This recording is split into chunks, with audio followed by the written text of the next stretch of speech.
Good morning. Thank you very much indeed for the welcome. I'd like to begin by paying my respect to the traditional owners of the land that we're meeting on today, and to pay my respects to elders past and present. Quite a bit of what I'm going to be, the place that I'm going to be talking from today is built on experience, what I've learned from working closely with Aboriginal colleagues and communities, not only, but certainly in great detail. So I'm grateful for that experience.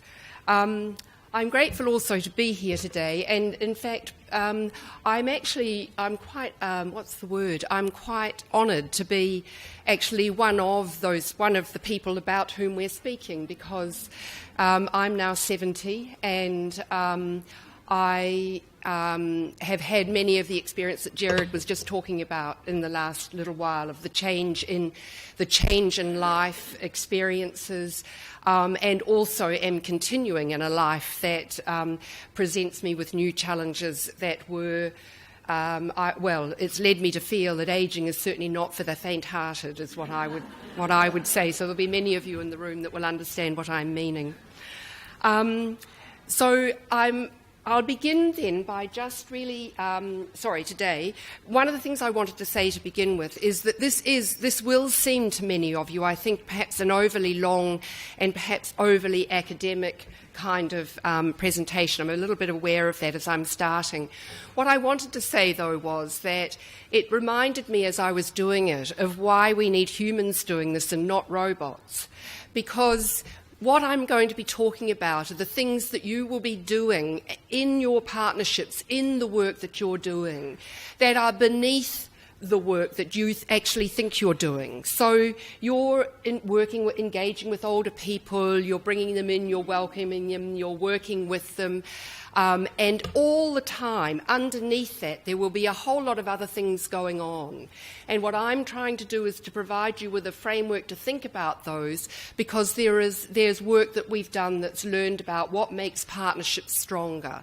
Now, some of that comes from marriage guidance as much as it comes from public health research, because working in partnerships is hard, even if it's a one-to-one in our own families. And it's difficult at times when we're trying to work outside ourselves in our communities as well.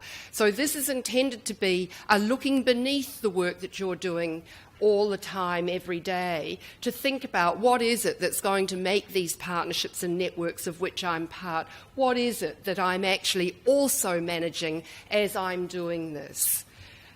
Okay, and then hopefully there'll be time, well, I'm sure there will, because Genevieve's going to keep me to time.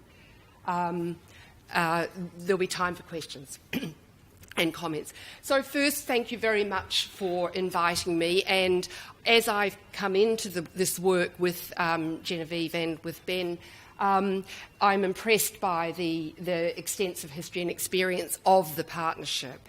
And what I've liked is not only that it's obviously a very vibrant and active organisation, but that it's an example of where working in partnership with researchers and communities and experts in the field, we can make good, fast progress, and it's very important. Now, I've put the three strategies or pathways by which the partnership is working. You all know those. The thing that I wanted to say to you is that you're engaged in a process of profound social change. So there are lots of us older people now, growing numbers, growing proportion of the population.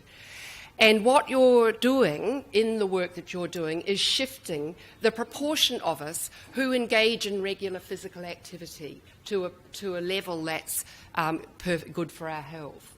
And that is a large task. So for those of you who are thinking of your work as being delivering physical activities, please also think, how am I going to engage the more than half of older people who don't do it yet by self-report? That's from the census. It's a large number of people in all of your communities. And so some of what we're talking about today is how do we expand on what we're doing, because that's part of the job, is to say, well, there are lots of us already involved, but who else can we bring in and how? You also bring with you a great deal of knowledge and experience, so I'm honouring of that. I think also to say that there's a great deal of knowledge about who is and isn't likely to be physically active. You will know in your communities who's attracted to the work you're doing and who's not yet. We know something about what the barriers people are expressing to you from the research that you yourselves have done. So there's plenty of information about, well, what makes it difficult for people to participate, or why is it that they're reluctant to be part of it. And we also know what kinds of actions there have been recommendations arising from that research to explain what would be some ways in which we can make progress. So we know a great deal. And some of that, I guess, I just wanted to bring to the surface, because also once we know it, we kind of put it in our heads and we just assume. But going back to have a look at seeing, well, how are we overcoming some of those barriers in our communities? How are we engaging with some of the people who we know are not likely to come just on their own? How can we do better about that, keeping that at the work front, at the front of mind?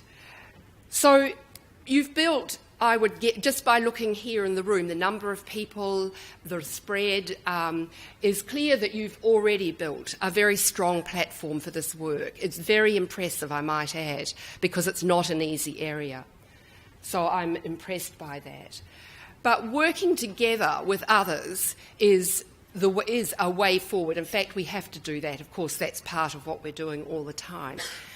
And I've put this definition up because, well, could someone tell me what words stand out for you from looking at that definition of what working together is?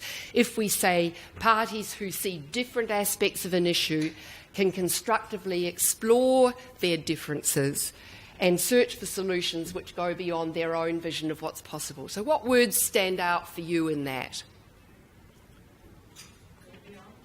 Beyond, yeah. So it's taking us out into unknown territory, beyond what we ourselves know, yes? Sorry, constructive? Yes, indeed, constructive, yes? Different, exactly. And that's really those actually you've picked up on what I think are the three themes in there, because the differences are really important to be thinking about. We want them. We want different points of view. We want people to come in who are not like us, but it's not so easy. And so what we need to be doing is providing a space in which people feel welcome, just as Gerard was saying, and where there is a way of working together. The next thing I wanted to propose is that in doing this, there's all sorts of language about working in partnership, and there are many words. In fact, from here I've chosen only 5, but there were about, in some recent work that we were doing, there were about 40 different words that people are using for working together. What I'm trying to convey with this, and actually I'll come just in a moment, what I'm trying to convey is that there are differences in the intensity of that work. So many of us network with friends and family and with colleagues and with other friends and neighbours, and that can be quite a light, informal kind of getting together, of meeting, of sharing information, of enjoying a coffee and things of that kind. It needn't be a heavy, formal relationship. But we can move along to where it becomes a much more formal agreement, often called a partnership, which is where people and organisations have joined together knowingly and have said, this is what our part in this is going to be. And that commits groups to working together. And I've noticed in the room at the back where there are people that that are working with you in here, that you've got the Park Services,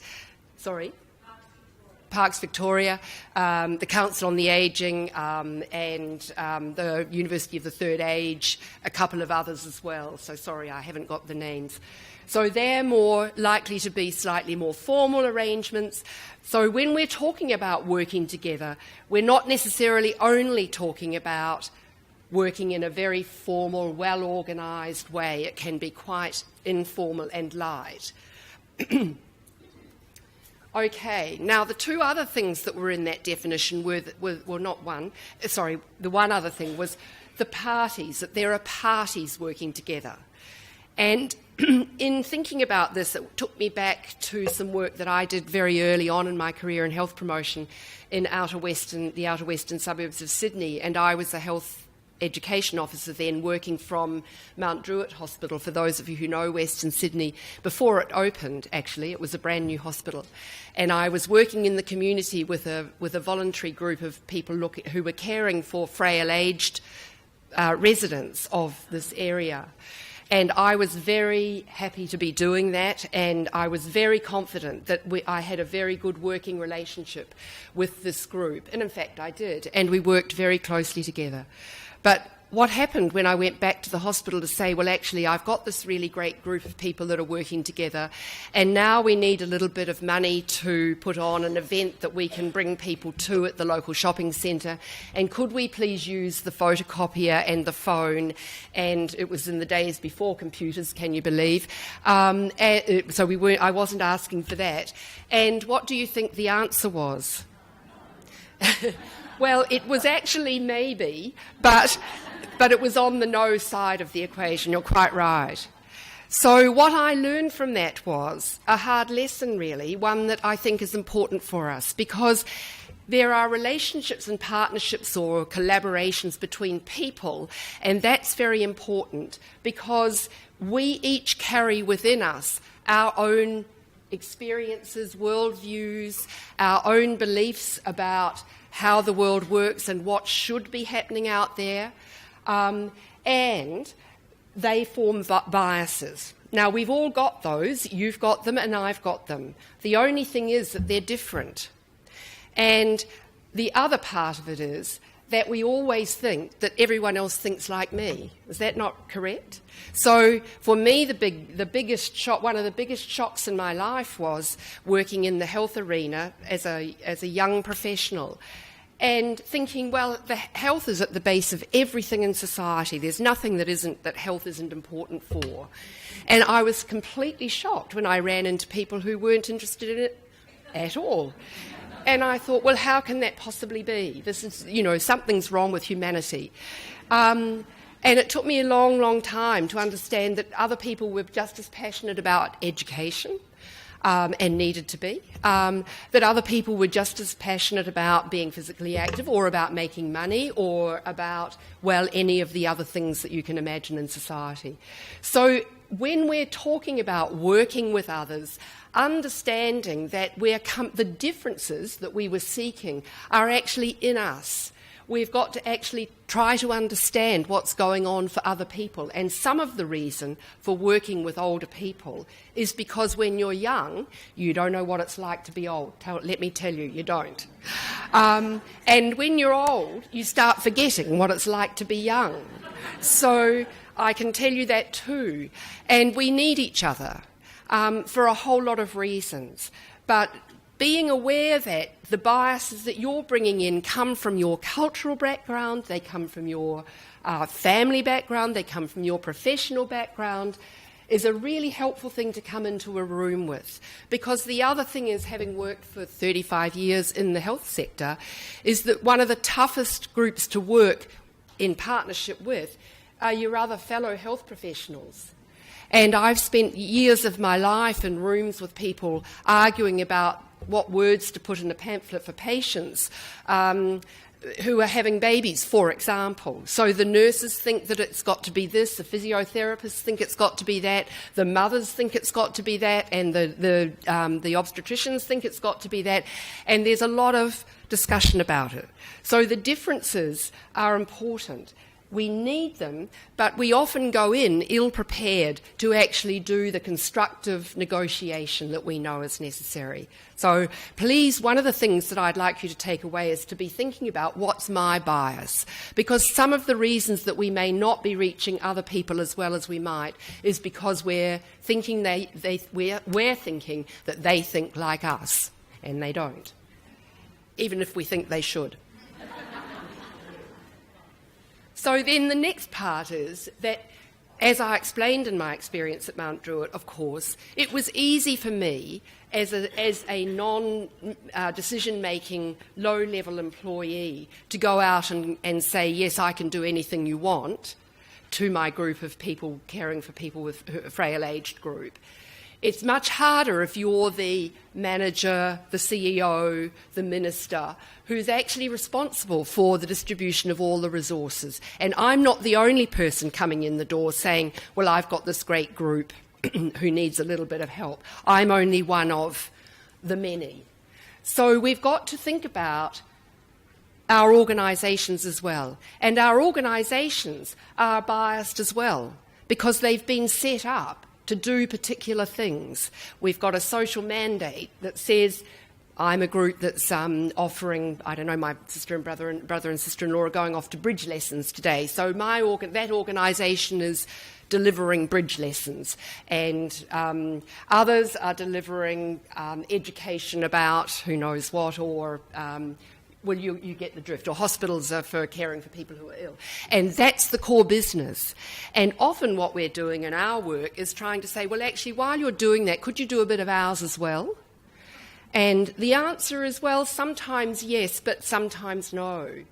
And understanding that when we're going to other organisations, it took me years, I was a very slow learner, it's very important to understand that people are not actually trying to get in our way when they say no. They're saying, how is this going to benefit me? And how am I going to keep the resources, the autonomy, and the prestige that I need in order to keep doing what I'm set up to do? So one of the things that you'll often hear when people are working in partnership is that there are some passengers in the room, people who come to the meetings but don't do anything. They're just sitting there. Has anyone had that experience? And what do we say when we go away? We say, why do they bother coming? And one of the reasons is because they're checking. They're just seeing to make sure that they're not losing their prestige, resources, or their autonomy. The other thing that I've heard, another indicator of that, is first the CEO comes, then he or she sends their deputy, and then what's next? Apologies. So they send their apologies, and that's another example of where something's not right. So they're indicators of not being a mix. Okay, so this is where it starts getting... I'm a bit worried about this, but anyway, you'll like the acronym perhaps. If you read the left-hand letters, that will give you the name of this framework that we've worked on. I should add that I'm speaking here for a group that did this work quite a long time ago and is revising it now. Elizabeth Harris, Don Nutbeam, Penelope Hoare, and Penelope Finlay were the other authors of this. So with our No Craps framework, which we're in the process of revising at the moment, we've tried to give a sense of what are the things to take care of when we're thinking about working in partnership or acting in partnership. So the first one is, what do I need from other organisations and people in order for me to do better what I'm wanting to do? Now, what might you be wanting to do better? You might be wanting to attract more people. You might want to get get hold of someone who's got some expertise that you don't have available. You often want money, venues, resources of other kinds. So being clear about what is it that we're seeking is very important. The other thing is that by joining up with people, we can take some of their reputation into ours and offer it back. And one of the things about health is that we are a great partner, because although I make fun of the fact that other people are not as passionate about it as we are, nonetheless, we're a great partner because there are not many people who say, well, actually, I want to work against the health of the community. Most people will say, yes, I think I would like to do that, and they like to work with us because we offer a good reputation. So thinking about what we're bringing, we're not necessarily only bringing resources, we're not only bringing time, we're not only bringing people, but we're bringing a good reputation as well. The other thing is that we might need routine. How are we going to meet routinely with older people wherever we are? Because one of the things that I've noticed in health, particularly because we are such a big, pervasive sector, is that we sort of think that the place we're going to meet older people is in our own services, when they come to us. Is that correct? We're mostly going to see them when they come through our door. That's going to be that's where we're going to see them. But actually, most of us don't go to services very much at all, luckily. Anyway, that's a different story. But mostly over our lives, we're not there, but we are in our local communities, at our grocery store, at our hairdresser, at our golf club, or at our bowls club, or we are out at restaurants, and we are going to the movies, and that's where we are. So thinking about the fact that what does my organisation need? If that's what we need, then we've got to think about where are the people that we're wanting to work with. We might also need expertise in program design for particular groups, and I've noticed today that there is some of that on the program. I'm sure it will be fantastic. And one of the things that we always need is to be continuing to upgrade our skills. The other is to make sure, particularly in resource-poor fields, is to make sure that we're not unwittingly duplicating what we're doing, that in some way we're actually expanding, adding value to things rather than doing things that others are already doing. And these are other things that we might go to other groups for. I'm not going to repeat them very much. But there are a range of reasons, in other words, that you might be wanting to go and work with other people. Wow, there's a lot of them, aren't there? There's a lot of reasons, in other words, to work with others. So what could the organisations be? Well, I've started hinting at some of that. Obviously, community organisations and leaders, and I'll come back to that in the next segment. But as I said, where are older people? Where are the people that we're wanting to meet? So these were some of the places that I could think of, and you've no doubt got many others that you can think of, in addition to the services, because I'm not saying that it's not important for us to be working through the services where people do come, health services, social welfare services, justice services. There are all kinds of ways in which we could meet people who are in our group beyond the health system. But there are many other places that have got nothing to do with the health service, but are just us living our lives. Local government and other public sector organisations are important, not necessarily for their work with older people, but for the work that they do in creating environments that are safe for us. Now, I had 3 falls in the last 3 years, two of which were environmentally because of environmental problems. One was a trip on an uneven footpath when I was running, and I broke 3 fingers, and the next was a slip on a slippery footpath, and I broke my other wrist, and then the third was a dog running into me. So the first 2 are within the purview of local government, because that's a way of keeping the environment safe. So we might be wanting to do that. And amongst the barriers to people coming to your services are transport issues often, and so transport providers might be one of the organisations that you would want to be working with. And obviously there are all the services that could refer people to you.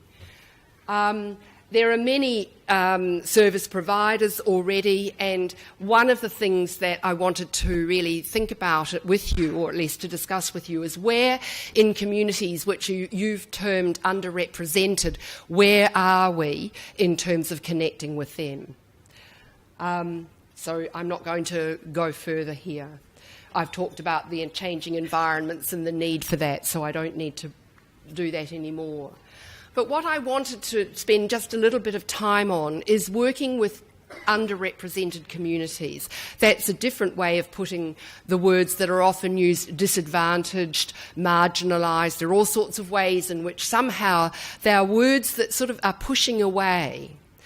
And I've had a very salutary experience in the last couple of years of working in Canterbury, which is another area of Sydney close to where I live, which is one of the most multicultural of all of the local government areas in Sydney.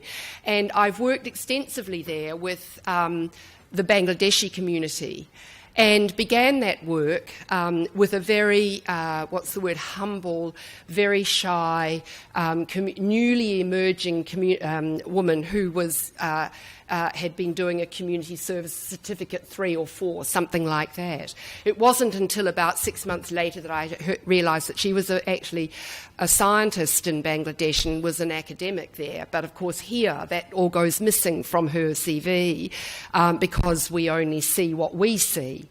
So through that wonderful experience really of working with Feroza, I learned about not only another worldview, hers, but actually about this rich, vibrant community which was as full as my own of all the things that you'd expect: newspapers, doctors, counsellors, religious and social groups, social media networks, leaders, entertainment groups, all of it hidden from our view until we actually met up with and started engaging with Feroza and the community.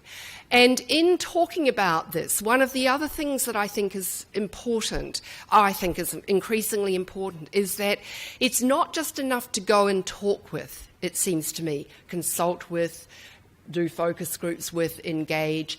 What we need is older people and people from our underrepresented groups in the room when we're making decisions about what we're doing, for whom and where and how. Not just as invited guests when we remember to do it, but to actually sit with us, to put their worldview into the mix of the constructive negotiation about what can we better do. It's not, if we filter it back through ourselves, I can tell you, things fall off. They fall off. What we know always trumps what we don't really feel in our hearts and haven't had experience of. So working out ways of working directly and involving in our decision-making, older people, people from the communities that in your areas are essential, is very important. Because the other thing is that it's hard to imagine yourself into the lives of other communities. And again, from that same experience, things at the time we were working on child development. So I hadn't thought about what that might mean if you're living in a very small apartment with thin walls, no recreational area underneath, lots of family members living in it because people are not wealthy, people working shift work, children being confined in a small space because that's the only space they've got. How do we actually build gross motor skills and being out in the wider community? And how do we actually build social connectedness when people are actually closed in?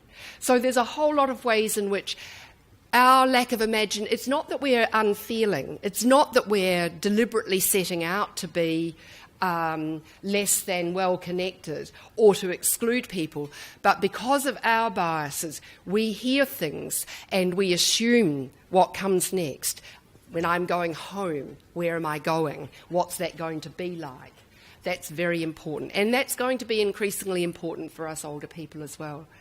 The second thing is, the last thing about this is that actually, but this particularly comes from the Aboriginal experience, that who is the most trustworthy messenger, the most trustworthy leader, the most trustworthy expert to work with my community?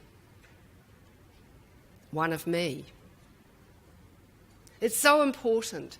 And we often feel, because we're good-hearted, well-meaning, experienced, all the things, old, all those things, it's very hard to imagine that you're not trusted because you come from the outside.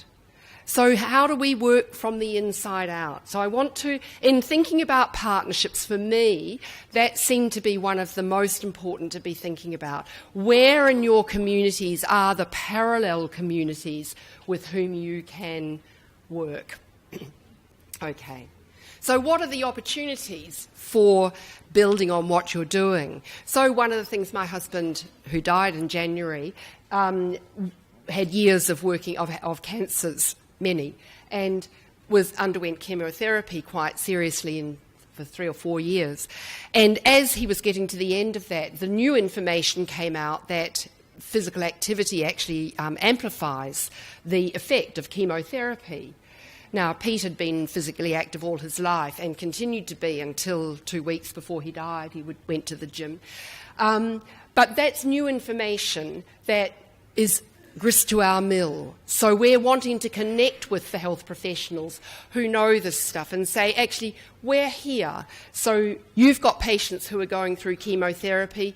Could we come in and make sure that you're referring to us? Actually, my brother is also having chemotherapy and was at one of the local hospitals recently, and they weren't referring for this, just as an aside. So new ideas are opportunities to think about ways of amplifying what you're doing, expanding on that, reaching new people. We've heard this morning that government is increasingly interested in this work. That's very good news, because that brings a degree of legitimacy to the work. It often brings new money. Not that that's the only thing, but it often comes with that. Community concern is another opportunity, so keeping an eye on what's happening in the local community, because often in the local newspapers, there are stories about people that are coming to grief in some way and needing some assistance. So that's the time to be going to local government and saying, actually, could we work together to actually do something to make this environment safer? So these are opportunities to look for partnerships, working with other people. What might some of the triggers be? Well, again, where there are groups of people already who may be doing something else, who may well enjoy being connected with you to actually engage in some physical activity as part of their usual meetings. So can you build into them? Now, I know that many of you will be doing this, so I know I'm probably sounding like I'm telling you to suck eggs, but I'm just thinking about where are the groups that we can hook up with to actually offer our services to work in partnership with? So, this is what I mean about what's going on below the surface, because as you're doing this work, those of you who are already working in partnership, what you're actually doing is thinking, well, you're thinking about all these things. You're actually thinking, well, who are the people I want to work with? What type of relationship am I going to need to have? Does it need to be just the odd ad hoc meeting, or does it need to be something that's more substantial? Who will be the designated leader? Now, I don't know how many of you have ever been to an interagency meeting, for example. Anyone had that experience? Yes. Thousands of them, no doubt, in one's life, quite. And often they're very loose networks of people exchanging information. It can be really quite good fun for a little while. And then after several years, you start thinking, well, maybe not. You know, maybe I could go and use my time a little bit better somewhere else. With a little bit of leadership of that, it can actually turn over into being something that actually has a purpose and a future, and also a feedback loop, because because if we're going off, as I did in my Mount Druitt days, unsupervised to go and work with whoever I felt like, how would my boss know, or how would my organisation know what I was doing? How did they know that this was enhancing their reputation if I wasn't telling them, which I wasn't? So all sorts of things. What resources is your organisation able and willing to commit to this? Sometimes when we're small organisations, it's just the person, it's just a bit of time. Mind you, that's a huge resource. But sometimes it will be much more than that. So thinking about this before getting started and who will be the workforce, and then forming an agreement which looks at some of these same things. So if we're going to work together, well, what resources are we all going to bring? If you're going to work with the men's shed, say, what resources are they going to bring? What are you going to bring? Thinking about that. Over what period how often are we going to meet? Is it going to be me providing a service every week, every month? Is it going to be once a year? Is it going to be of a long duration? Are we going to limit our own decisions in our own organisation as a result of talking with you, or are we not? Anyway, I've given you a bit of a sense of maintaining autonomy.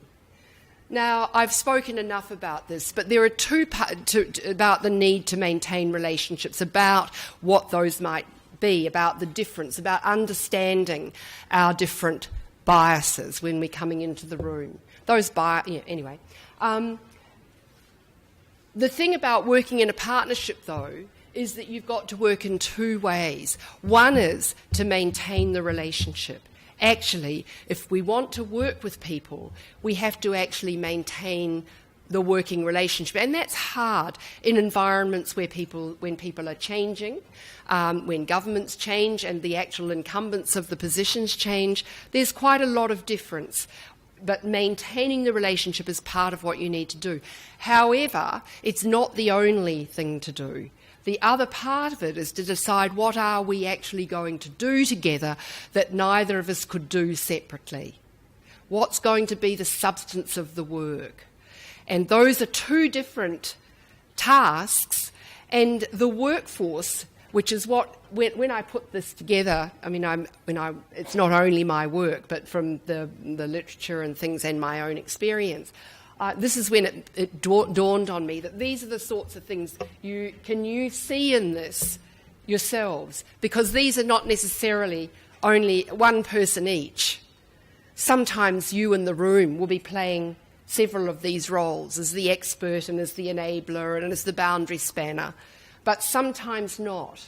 And being clear about that is important. Okay, I've got 1 minute. So I said the two parts. I've talked about the need to plan jointly, and that's harder than it sounds, because that's where the rubber hits the road about what are you going to do and what am I going to do, how much is it going to cost me, how much are you putting in, and how much am I contributing, and importantly, what's going to be the benefit to me, to my organisation, not only the benefit of working together, but what's going to be the benefit of mine. So it's easier when, evaluation. Well, look, there are several layers to the evaluation, and it ends in, the last is, were there more older people? I mean, in the end, across all of you, is as a result of our work, has there been an increase in the number of older people engaging in physical activity? Not have all the 500,000 or whatever it is that are not yet doing it been engaging in physical activity, but have the numbers gone up? It's through that kind of work and that kind of planning together and moving together and working with communities that we get the sustainability that we need.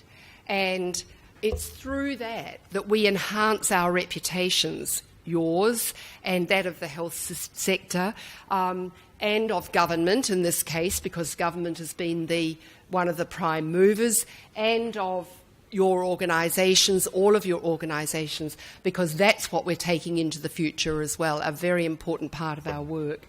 And it's through that that we'll bring about the social change that I talked about at the beginning.